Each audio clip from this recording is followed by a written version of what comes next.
Om Namo Narayana, welcome back, Baby Yoda, and I welcome you to the reading of Chapter 30 of the Ramayana. So to keep things short, we're only doing Chapter 30 today, and it's also in a good place in the movement of events here to just do this one and then move on. So here we go, and the reason this is a good place to sort of just do this chapter is because it is called Khara's death. Rama, who loves Dharma, after breaking that mace of Khara's using his arrows, with a smile said the following frustrated words to Khara. "O wretched among Rakshasas, you have now shown all your strength to me, and you are roaring like a lunatic who does not have any strength left. That mace which made you talk pompous words has fallen to the ground after it was broken by my arrows, and thus your pride has also been killed. Your words, that you would wipe away the tears of the wives of the dead Rakshasas, were words of vanity of yours. O Rakshasa, who is so debased, having a cruel character and who behaves based on lies, I would take away your life now, like Garuda took away the pot of nectar.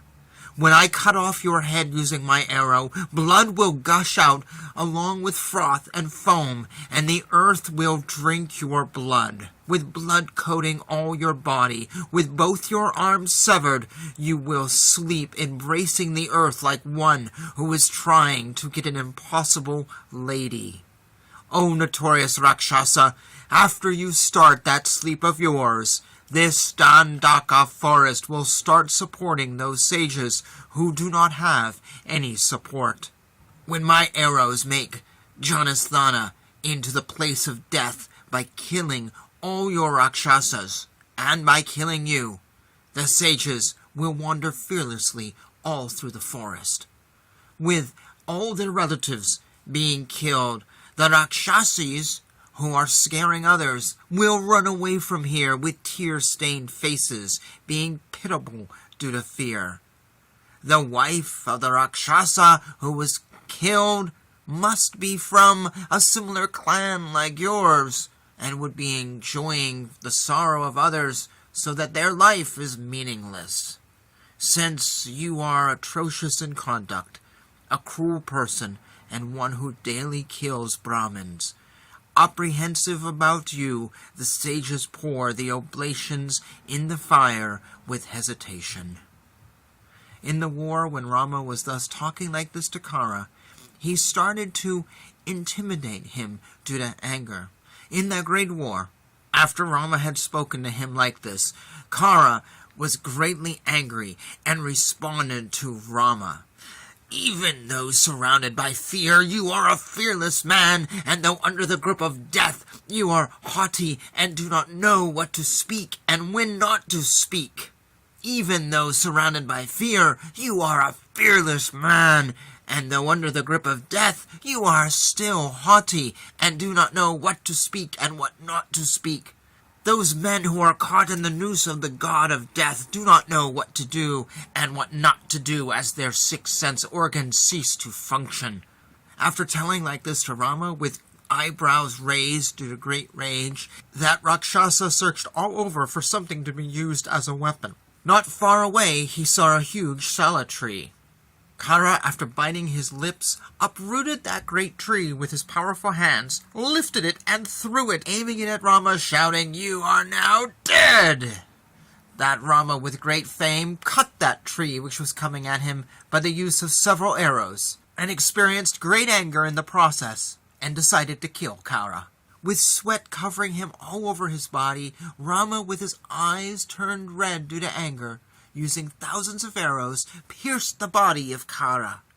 Due to those arrows which had pierced, lots of foaming blood started flowing from the wounds, and he looked like Prasavana mountain with a large number of waterfalls.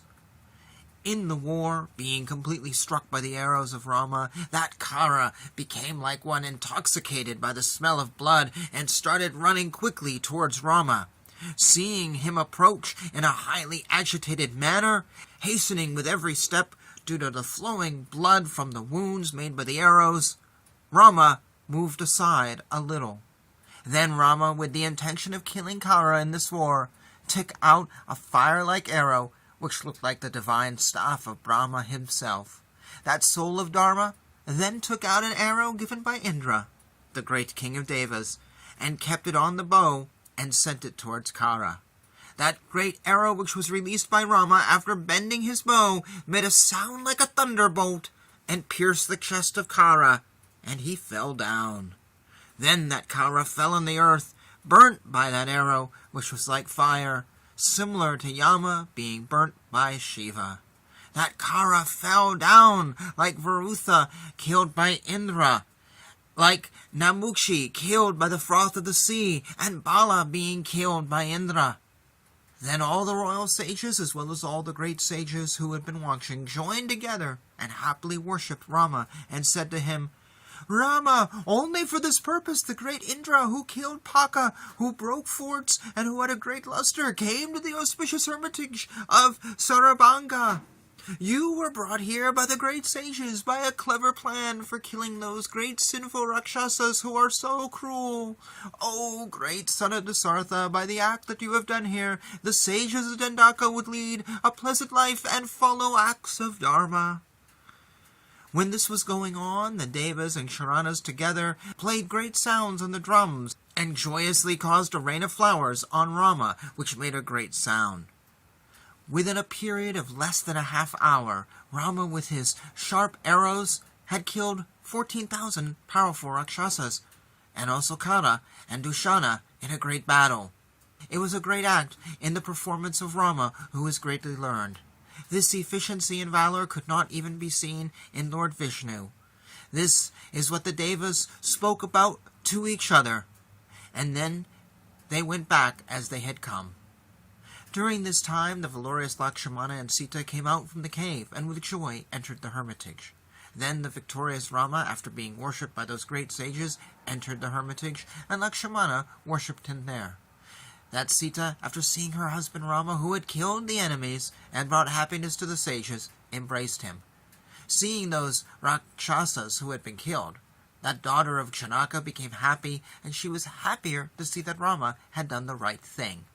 That daughter of Janaka, seeing Rama, who had killed the Rakshasas, and who was worshipped by the joyful sages, again embraced that one with a moon-like face, and became very happy. Thus ends chapter 30. And question, who is going to pick up all the pieces? Who's going to pick up the dead bodies? And wouldn't their hermitage have been pretty much destroyed? I mean, they surrounded Rama. Unless he was far away from it, 14,000 men plus another army of 5,000 would have demolished it. Just saying. Just saying. I know facts in this book, and I've been called out for asking questions about this very true story, but the true story is someone has to pick up the bodies. They don't just lay there forever, and Rama doesn't walk out his door every day going, oh, beautiful sun and the smell of dying corpses. Or maybe the bodies just vanish, these are other beings, but the carriages are not other beings. Those have to be picked up. So with that, we end another video. As always, thank you for joining me. Jai Shri Krishna.